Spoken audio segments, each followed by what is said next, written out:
Hello, my friends. Our topic is the trine aspect, 120 degrees. This aspect has been used for at least 2,000 years, all the way back to Ptolemy's Tetrabiblos, and before then.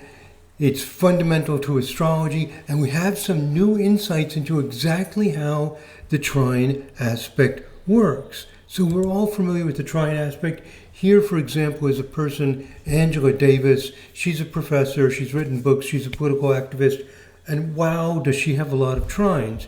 You see in her chart that there's a Mars-Uranus conjunction that's making trines to Neptune and Sun. We call that a grand trine, and because at one of the points of this triangle are two planets, there are four planets tightly aspected to each other in trines. What does it mean? What has always been said is that the trine is easy, harmonious, smooth flow. I remember in the book The Eagle and the Lark on forecasting by Bernadette Brady, she describes the trine as like sliding on ice. This has always been the idea of the trine. It's the idea that I've always used, and we have some really strong evidence that there's another little detail, specific detail I should say. It's not so little. It really changes our understanding of exactly how the trine works. Here's another example of a person with a lot of trines. This is Brian De Palma. He's a director of films and writes for, he's a screenwriter. He's done some very well-known films. We'll talk more about both of these people later, but he also has four planets in a very tight grand trine, a Mercury-Neptune conjunction, the Moon, and Uranus. So these two people with these grand trines, how are these trines working? Let's look at this. I think you're going to find this very, very interesting. Okay, so again, the usual idea about the trine, smooth and harmonious flow, and like sliding on ice. It's not always good, but usually the trine is considered to be beneficial. Things just flow along. Now here's the new insight.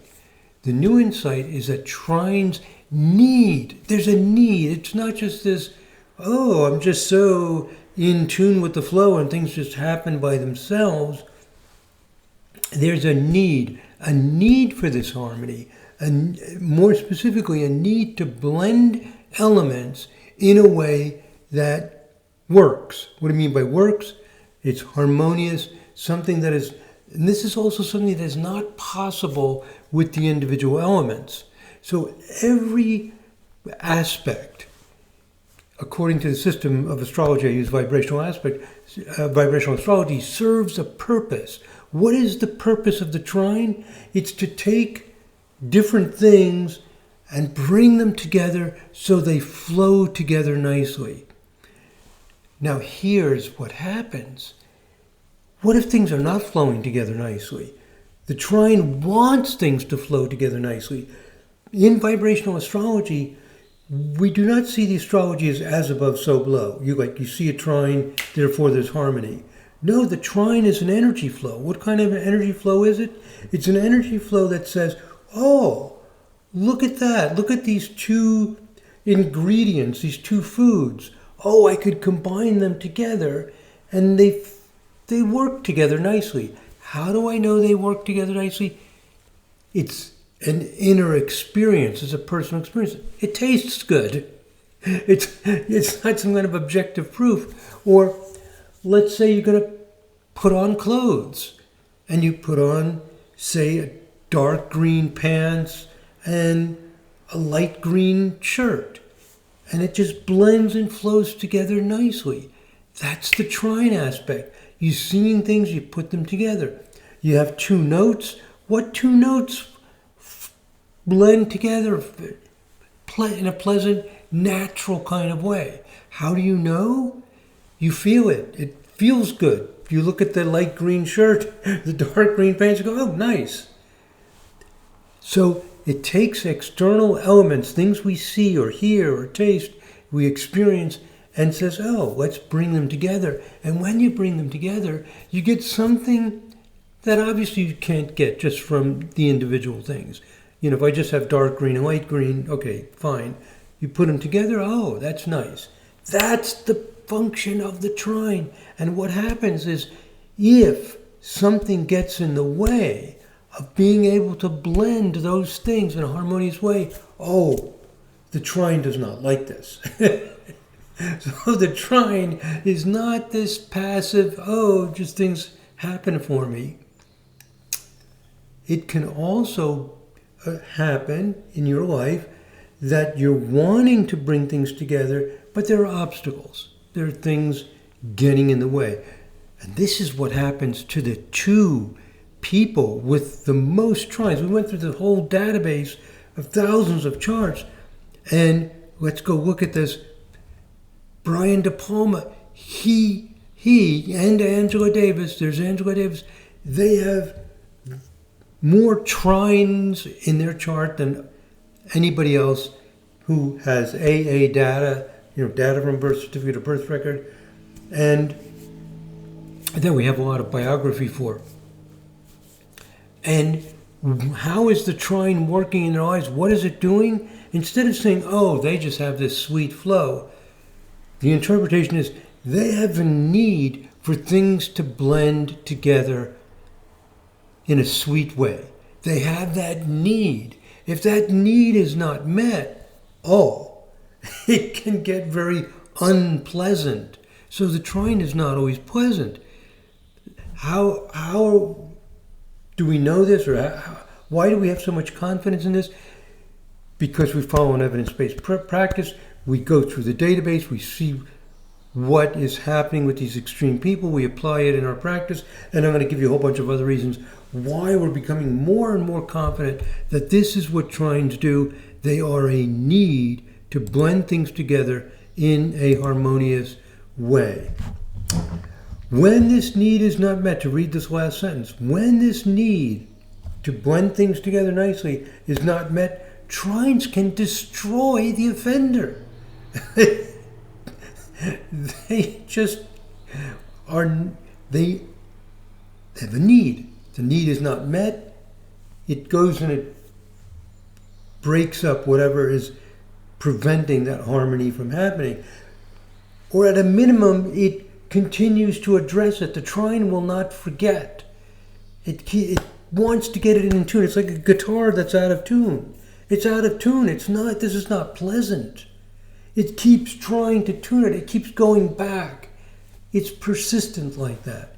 So this is the difference between what we've always thought about trines, that it's just an easy flow, things come to you, to know it's a need to get that guitar in tune, to get things blended together, to get that right recipe. It's a need to get there. So it's not so passive, not just simply smooth gliding. And we noticed this right from the early research. When we did the extreme case sampling study to find the people with the most trines, and we found Angela Davis. Is she all peaches and cream and sweet and lovely and everything just flows for her? No. She's a radical political activist. She's been a part of the Communist Party. She sometimes calls herself a feminist. She's you might say aggressive. She's taking action. She's going to straighten this out. And Brian De Palma, the director of films and the screenwriter, is he making all sweet, pleasant, smooth flowing things? No. As we will see, the movies he makes are full of suspense, drama, sometimes frightening. There's often bloodshed, things like this going on. Now, I know everybody says, oh, you have to look at the whole chart. You have to look at the whole chart. Yeah, we've looked at the whole chart. What is the trine doing? It's creating a need. And when it's not all peaches and cream and smooth and rainbows and flowers and, just this happy harmony, it's because something has gotten in the way and they keep working at it and working at it, working at it. In the case of Angela Davis, it's pretty straightforward. She was brought up in Alabama with segregation. She's when she was a young, she's a female, when she's a young black female dealing with all this racial tension. She went to school in a segregated school. Something's not fitting together in a smooth, harmonious way, to put it mildly. Specifically, we're not able to take the elements of society and blend them. This is the need of the trine. The white and black people have been segregated. This is painful for a trine. It's like having something out of tune. It's like, I got to get it in tune. I've got to get this right. And when it stays out of tune, it's not a pleasant experience. So this is a difference between vibrational astrology and many other forms of astrology, is the astrology chart does not tell us what a person is. Oh, you have trines, therefore everything is smooth and harmonious. No, it says there's a force. Astrology is a study of forces, purpose, of direction. What is the purpose of the trine? It's to see those elements. Oh, there's these two notes, there's these two foods, there's these two colors. Oh, look how they can blend together. And that need to bring them together. So the trine can become even violent, believe it or not, trying to correct what is out of tune, what is separated, segregated apart. In the case of Angela Davis, it was literally called segregation. We're going to see in the case of Brian De Palma, the huge distance between his parents. You have males and females. You have fathers and mothers. These two fundamental things. They're not blending. There's something preventing them from connecting in any kind of way. And the trine aspect, when it's faced with that, it will address it directly, and it will work on it and work on it and work on it, try to understand it, try to come to grips with it. It will persist in trying to get things connected and related in a harmonious way. Now here's another way to remember what the trine does. You can think of, as I said before, one example I gave is notes. It takes 3 notes to make a chord. If you play 2 notes simultaneously on a piano or a guitar, it can be very pleasant, but to get a full chord, a full harmonious effect, it's 3 notes. Everybody who's studied music theory knows there are 3 notes to a chord. There are major chords and there are minor chords. Now you can have 4 notes in a chord. You can have a major 7 chord. You can have a minor 7 chord. You can have a minor 6 chord. You can add a 4th note, and that 4th note adds a new flavor, a new quality, a new variation upon the basic fundamental quality of the chord. It's those variations from just the standard simple harmony that make the music interesting, that make it fascinating, that make it have an element of surprise and intrigue and capture your imagination. But all of those effects are typically laid over a basic chord structure, basic harmony that underlies it, from which all of the variations are done. So a trine is like a person who loves hearing major chords and minor chords, and if someone's playing something chaotic and dissonant, the trine aspect rebels and destroys the noise. So when we look at the 3 trine, we call it 3 vibration. When we look at it in different contexts, we also see that the trine is not just smooth and passive and just sliding along. It's this yearning to bring things into harmony. For example, in vibrational astrology, we use aspects that divide the circle into 21. We call it 21st harmonic or 21 vibration. 7 times 3, also 11 times 3, 33. In our research of 21 vibration, we found out, oh, this is not just a gentle, sweet 7. This is a 7 that needs to feel in a flow. The trine wants to take these elements and feel them, experience them as connected in a harmonious way. Same thing with 33. It's very vibrant. It's very expressive, 33 vibration. The people who have strong 33 vibration, they're not so lackadaisical or easygoing. Sometimes trines are called lazy, a lazy trine. They're not as lazy as we thought.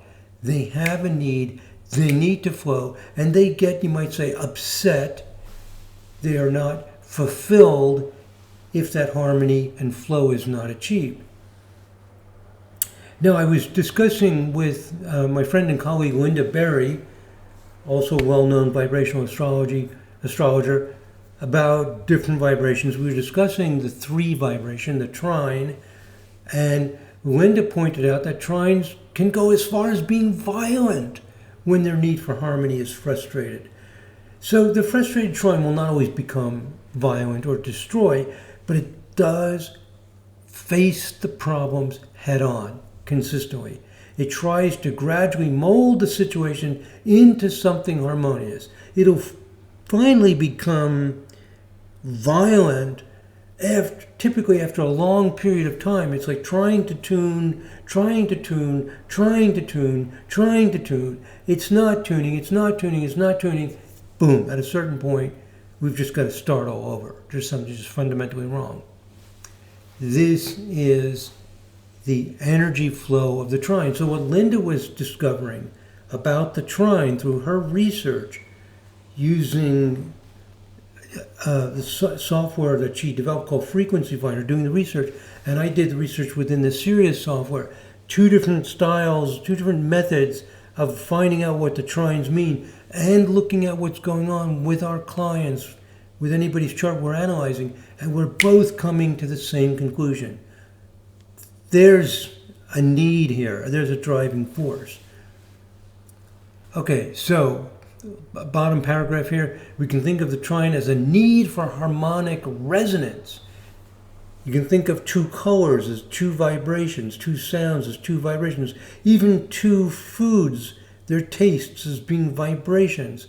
And how can we blend them together? The 3 vibe takes something in the outer world, sounds, colors, emotions even, anything it encounters, and tries to put these elements into a sympathetic resonance, into a harmony, in other words. Just like the major chord or a minor chord creates a sound in which each of the 3 contributing notes works with the other 2 notes to create a harmony that each individual note is not capable of by itself. So that's what the trine does. Now, where do we see trine aspects? I'm going to take some everyday situations. Somebody's making guacamole. They're taking avocado, lime, cilantro, etc. They make guacamole. That blending into something that connects right. They always put lime in guacamole. That's been the tradition. Why? Because for some reason it blends. How do we know it blends? Just taste it. It's that experience that 3 is looking for. It's not looking for an intellectual harmony. It's looking for, oh my God, that's beautiful. Oh my God, that's really sweet. Every time someone wears a light green shirt and dark green pants, the image I gave before, that's 3 vibration. You've blended something together. Every time someone plays a major chord or a minor chord, they express 3 vibration. And again, the underlying harmony of 3 vibration often becomes a palette for very interesting effects that makes the harmonies more interesting. So all of the variations of chords, you can do a minor 6 chord, a major 7 chord, diminished chord, all these effects and runs and riffs and all this stuff that's happening and slides, and that creates the vibrancy, the interesting variations built off of this background, kind of a foundation. So the 3 vibration is foundational. It's a basis. So the goal of 3 vibration is that the inner flow is right. It feels good. It looks good. It tastes good. So in the early research that I did on the first 32 vibrations, I noticed that there's this zing going on with trines, but I kept finding it some other reason for it. Rather than saying, oh, the trine has this need, this push, I kept keeping the traditional idea and found some other reason for it. So, for example, when we look at the chart of Angela Davis and we see these 4 planets in a grand trine, and Angela Davis is not just sweet and light and happy-go-lucky. She is going to a school as a child that's segregated in Alabama. Things not fitting together. Same concept with Brian De Palma. His mother was suspicious of his father. So the wife is suspicious of the father, thinking that he's got extramarital affairs and he's carrying on. And she asks her son, Brian, to spy on his father. And he does. He's very clever. He's just like a science whiz kid. And he spies on his father. And sure enough, his father is having these affairs going on. And the mother is, she's taking pills. She's distraught. What a situation that the father and the mother are not communicating. They're not connecting. They're not integrating together. What a situation was going on in the 60s and 70s when we've reached a level of, in the United States, of technology. I mean, just think 50 years before that, a lot of houses didn't have electricity, they didn't have refrigerators, all this stuff, all this modern way of life. But you have people with white skin, you have people with black skin, and they're living in different universes and distrusting each other, or at least some of the people distrusting. Whoa, same exact dynamic. Things are separated that should be relating and harmonizing, should be according to the view of a trine. A trine's philosophy is, there are all these foods. Let me find the ones I can mix together. Let me make guacamole. Oh, there's all these sounds. Let's find the ones that blend together. There must be some way in which there are fathers and mothers that would be working together harmoniously. It's like God made men and women. God made black people and white people. I'm talking metaphorically here. It's a fact of life that these things exist. They must be able to work together. Why are they not? When things don't work together, the trine hammers away at it, hammers away at it, hammers away at it. And what Angela Davis did is she spent her whole life studying, working, teaching, writing, politically involved in social groups, to right this wrong, to put into tune what is out of tune. This is the way of the thinking of the Trine aspect. Same thing with Brian De Palma. He didn't just say, I was weird. My mom distrusts my father and I had to spy on him and it showed that it's true. This dissonance, this dysfunction, that's the word I'm looking for. From the point of view of a trine, it's dysfunctional, and they're not going to tolerate it. How do they deal with it? They try to heal it. They try to correct it. They try to tune it. If they can't figure out how to tune it, then they will just keep focusing on it, keep looking at it, keep working at it until something becomes clear. And that's what Brian De Palma does. I'm going to go over some of his biggest movies. Every single one involves this suspense, this drama of things not connecting together properly and how to deal with it. They're like symbolic stories of his own childhood over and over and over again with some of the biggest actors, biggest success movies of all times. His passion thrown into this. Because otherwise, how do we understand Angela Davis? How do we understand that she is a feminist? She is sometimes aligning with socialism, at times identified herself as a communist. She's throwing out the existing system and replacing it. And she's very aggressive. She was put in jail sometimes for her protests. She's a protester. This is not the sweet, lovely Trine energy. I said, it's because the midpoints. The midpoints make it dynamic. I didn't want to give up on this long-held belief that trines are just smooth. So I said, it's only because of the midpoints.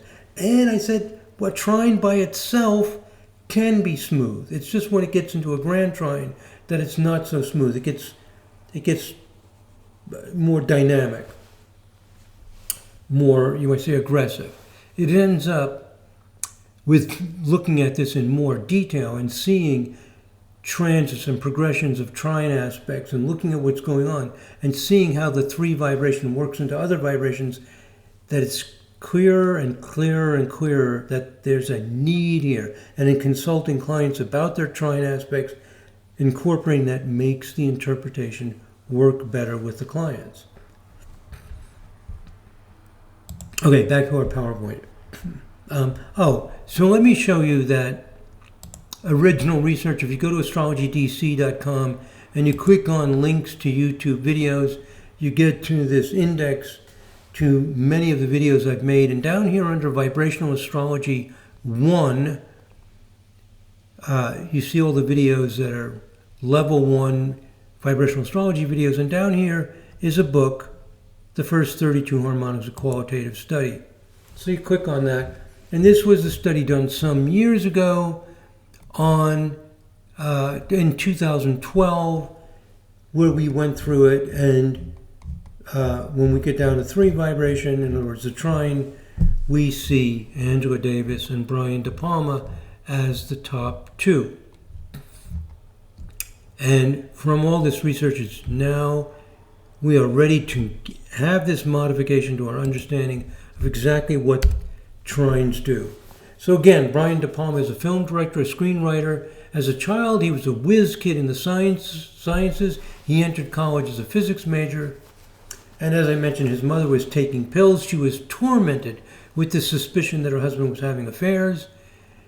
His mom asked him to spy on his dad. He did this very successfully and found his dad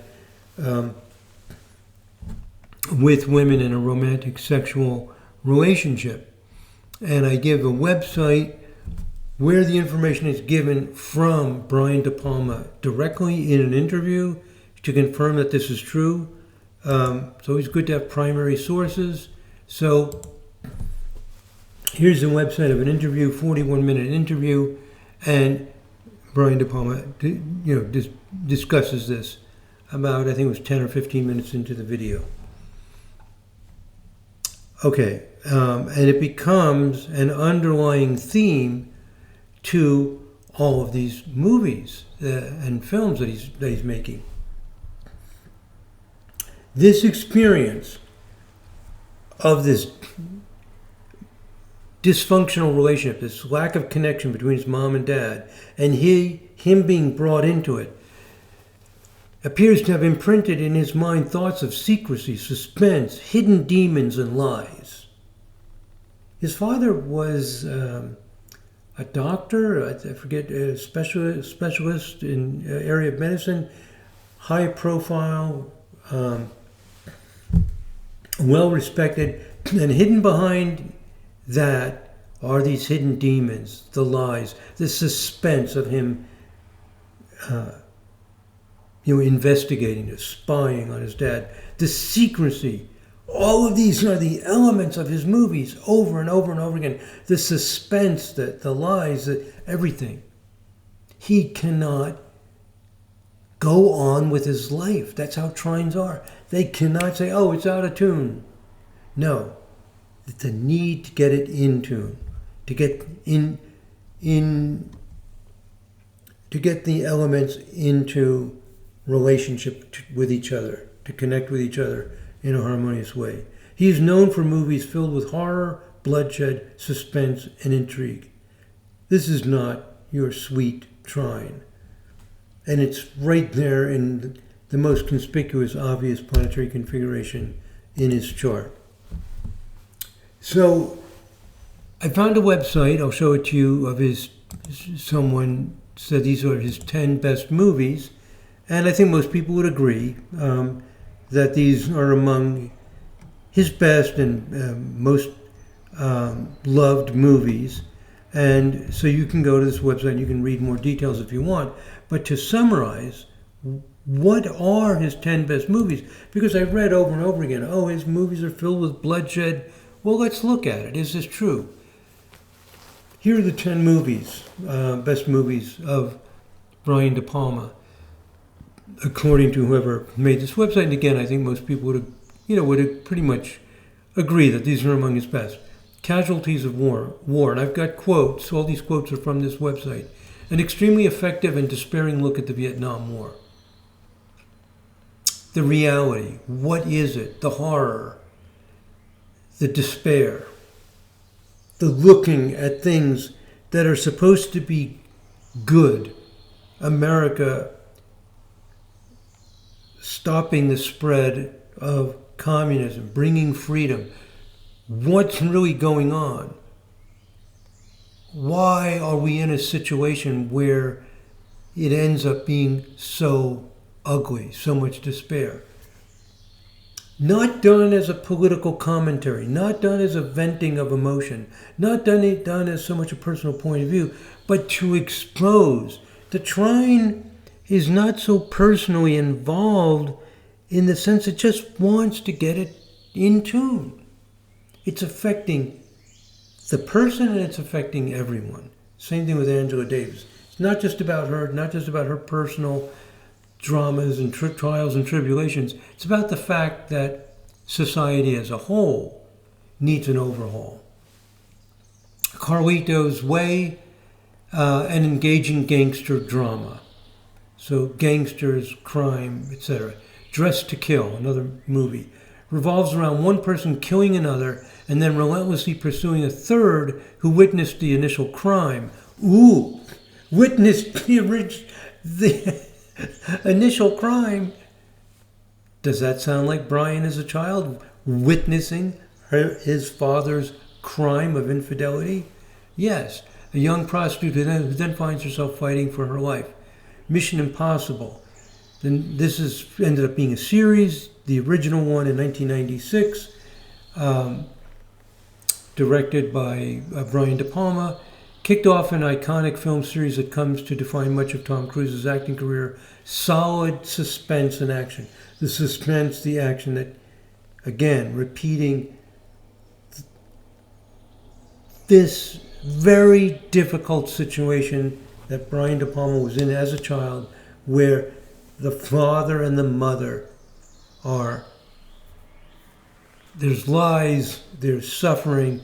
The mother is just popping pills. She's out of it. She's not able to deal with it in a, like to get on top of it in a constructive way. She's just burning up from this. Body Double. A young man witnesses a murder again. Somebody witnessing a murder while he's house sitting.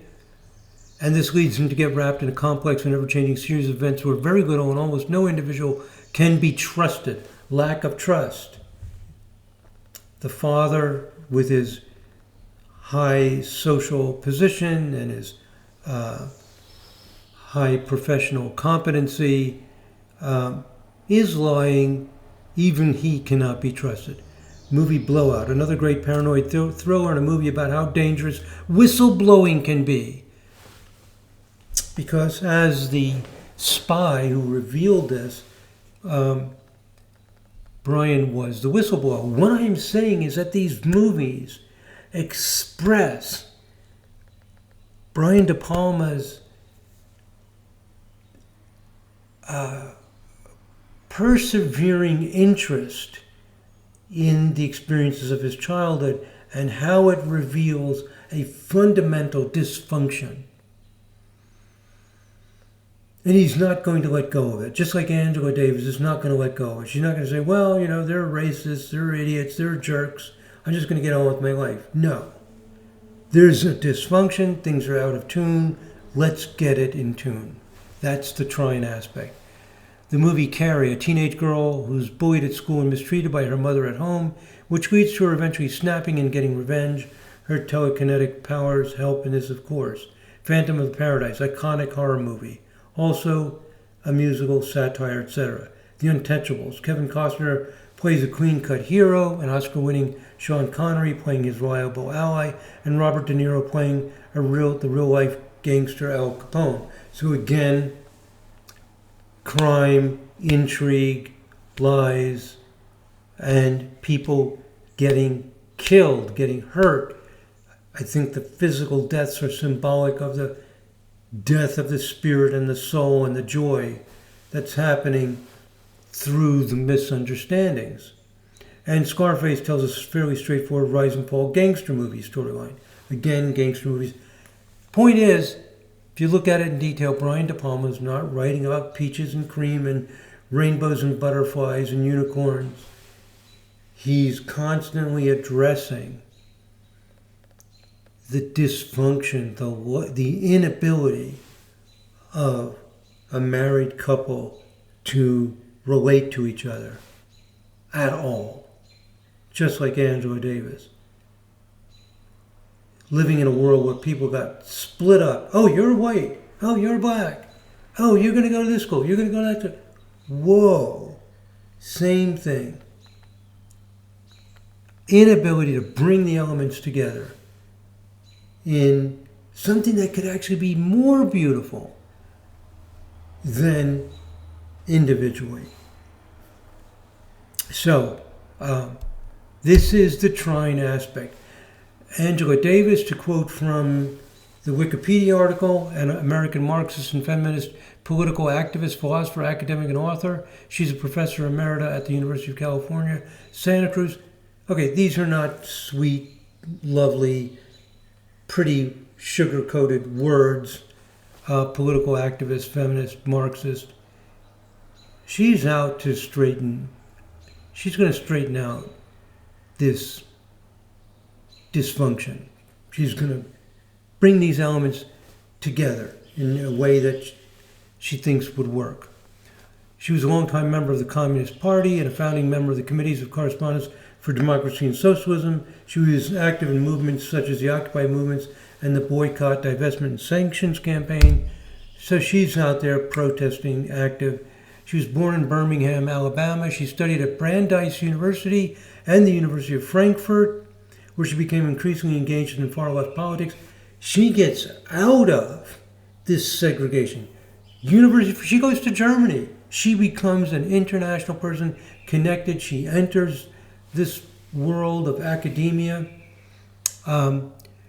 So she attended Carrie A. Tuggle School, a segregated black elementary school, and later Parker Annex, a middle school branch, blah, blah, blah. During this time, Davis's mother was a national officer and leading organizer of the Southern Negro Young Congress, an organization influenced by the Communist Party aimed at building alliances among African Americans in the South. So she's got the problem, this separation of people, this disrespect that's going on, and she's shown solutions. And she goes into this full blast. She attributes much of her political involvement to her involvement with the Girl Scouts of the United States.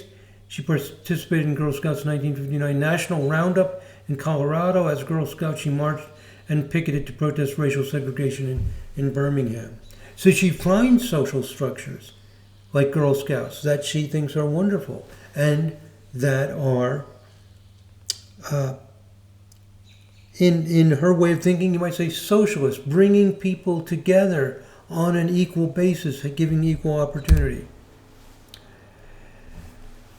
So again, With both Brian De Palma and Angela Davis, the things that they experienced while growing up deeply affected their life work. Areas in their lives where there was a lack of cohesion, a lack of harmonizing, have become persistent concerns that they face squarely and they try to work through. This is trine. We don't have to go hunting and pecking around the chart for why they are like this. It is built into these extremely strong grand trine configurations, and they have the strongest grand trine configurations of many tens of thousands of people. They came out strongest. So I suspect that De Palma's celebration of suspense, mystery, intrigue, and conflict in his films is healing in that it gives him a way to face the facts of his life and see them as part of an ongoing drama of his life.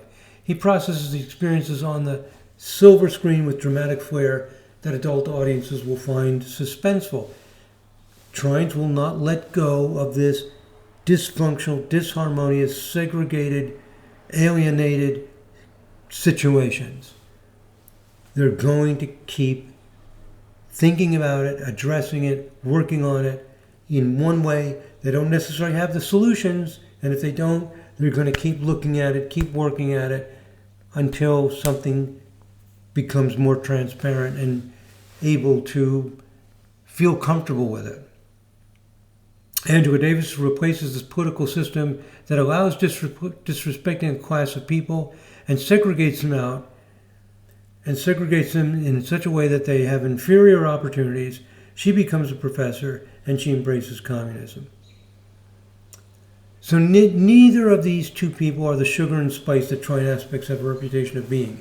Instead, they are unwilling to accept the dissonance. They are unwilling to accept the lack of cohesion, the lack of integration that could make a more beautiful world. They face these facts and they find ways to resolve their need to create a harmonious relationship between people. Keep in mind that a chord is made by 3 different notes. A recipe consists of different ingredients. Trines they want to make a recipe, a sound, an experience that each element is playing a vital part in. Each element is necessary to make it possible. A few more points. This is a long video. This will be almost an hour long, but let's wrap it up here. Other reasons why we have great confidence that this is how trines work is when we see the 3 vibration operating within the context of other vibrations. So 21 vibe, which is 7 times 3, and has elements of 7 times 3. This love of quiet, of reflection, the need to get out of a noisy and distracting environment, it's strong. It's a need. We found 21 vibe people involved in conspiracy theories. They go into their own internal world and they live deeply in this world. It's not just it's easy for me to be focused and disciplined because 7 times 3, that's what I thought it might mean. But it's more than, I have a knack for this and I can be lazy and unmotivated about it. No, trines do have motivation. They have the motivation to feel in the flow. They want to feel in that flow, that those elements came together nicely. And when they come together nicely, it does have a natural feeling to it. Like major and minor chords, they fit together. Certain colors just fit together. So it is true, there is a natural, easy flow when it achieves it, but it will not necessarily achieve it. And Brian De Palma and Angela Davis exemplify what I mean by it doesn't just fall in your laps all the time. The astrology chart is not as above, so below. It's showing the motivations, and those motivations lead to different results depending on the context. If you drive a car 100 miles per hour on an expressway, you're free sailing there. If you drive 100 miles per hour into a brick wall, you have a huge accident. The force is the same. The need is the same. So we're seeing what kinds of results happen depending on what the force interacts with. The 33 vibration, 11 times 3, a need to feel free-flowing. And what we've discovered is that the person needs to really feel free. They really need to explore. They need to discover. They need fresh experiences. The 3 vibration is just not so passive. There's a need for it. If you have a 33 vibe person and you make their lives very regimented, and you know they have, say, parents who are very authoritarian and very strict, and they have a supervisor or boss, and then their life ends up being very rigid and very pre-scripted. What they're going to do, you have to get up at 9 o'clock, go to work, do this, and they can't flow, and they can't get that creative flow going, and that sense of exploration and the sense of discovery and fresh experiences. It'll have all kinds of problems. These are needs. 39 vibe, 13 times 3. Very strong self-reliance and self-determination. Very resistant to advice that does not completely ring true from within. Very, very self-directed. 51 vibe is interesting. This also surprised me. 17 times 3. I found so many psychics, mediums with huge 17 times 3 vibration. People who can mimic, like who can imitate an accent of so many different people. All these kind of things, especially with 17 times 3. And you could say, oh, what's the easy flow? That's true, it is an easy flow, but they're motivated, they work at it, they pursue it, it's important to them. Empathic and sometimes psychic. Also, another thing about understanding 3 vibe, it helps me understand why 9 vibe is the way it is. Why the 9 vibe involves bonding with the community and the immediate surroundings. This is our understanding of 9 vibration. 9 equals 3 times 3. The 3 vibe did not appear to be so clearly related. 9 being 3 times 3 should be 3 on steroids, 3 brought into a larger social context. 9 is about bonding and connecting. If 3 is just ease and not really having a bonding and connecting process, why is 9 so different from 3?